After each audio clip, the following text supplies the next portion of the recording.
जुबैर से मैं जानना चाहती हूँ, तो जुबैर फिर किस तरह से आगे आपने और सारी जो फेक न्यूज़ थी वो पकड़ी और धड़ाधड़ धड़ाधड़, क्योंकि जैसे समझ में आ रहा है कि शायद आप सोने ही नहीं गए और आप सोए नहीं थे रात भर, तो फिर कैसे आपने उन सारी खबरों को पकड़ा?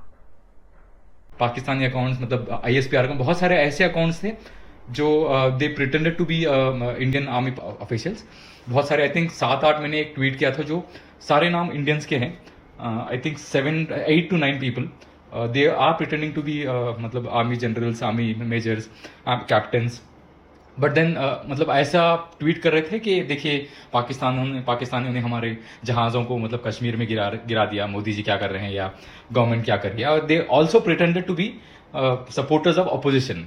मतलब ऐसा अगर कोई उनके ट्विटर अकाउंट्स को देखे, उनको लगता ऐसा लगेगा कि ये ठीक है, ये इंडियन है, एक तो मतलब हिंदू नाम है, उसके साथ साथ मेजर या कैप्टन वो नाम रखे प्रीफिक्स करके। इन साथ साथ ऐसे थोड़े रिट्वीट्स किए हैं जो कभी SP को रिट्वीट कर दिया, मतलब समाजवादी पार्टी के कोई नेता को रिट्वीट कर दिया हो या कोई कांग्रेस के नेता को रिट्वीट कर दिया हो। तो मतलब जैसे अगर आप उनके ट्विटर प्रोफाइल पे जाएं, आप मतलब कॉमन आदमी जाए तो उनको लगता है कि ये इंडियन है, और क्योंकि मतलब हो सकता है कांग्रेस का सपोर्टर है। बट ये उनकी स्ट्रैटेजी थी कि मतलब पहले ऐसे नेताओं को फॉलो करें, ऐसे ट्वीट को करें ताकि मतलब लोगों को कन्फ्यूजन हो कि मतलब ये हाँ सच में इंडियन है।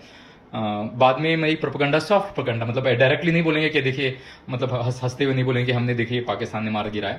ऐसे मतलब ऐसा प्रिटेंड करेंगे देखिए मतलब पाकिस्तान घुस के हमें मार दिया है, हम कुछ नहीं कर पा रही, हमारी गवर्नमेंट कुछ नहीं कर पा रही है।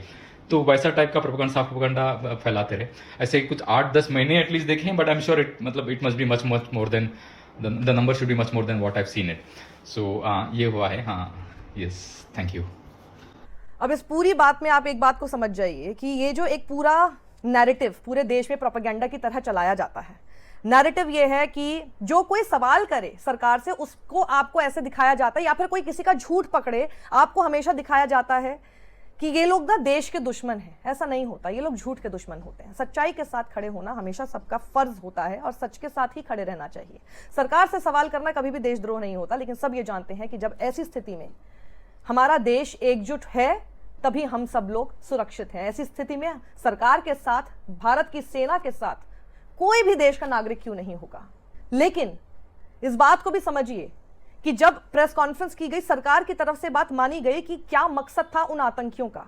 देश को हिंदू मुस्लिम के नाम पर दंगा भड़काने की कोशिश थी इस देश में, हिंदू मुस्लिम के नाम पर इस तरह से नफरत फैलाने की कोशिश की गई उन आतंकियों द्वारा। लेकिन हमारा देश एकजुट रहा और यह माना है सरकार ने कि देश के नागरिक एक साथ थे, जिसकी वजह से उनका एजेंडा फ्लॉप हो गया, खत्म हो गया।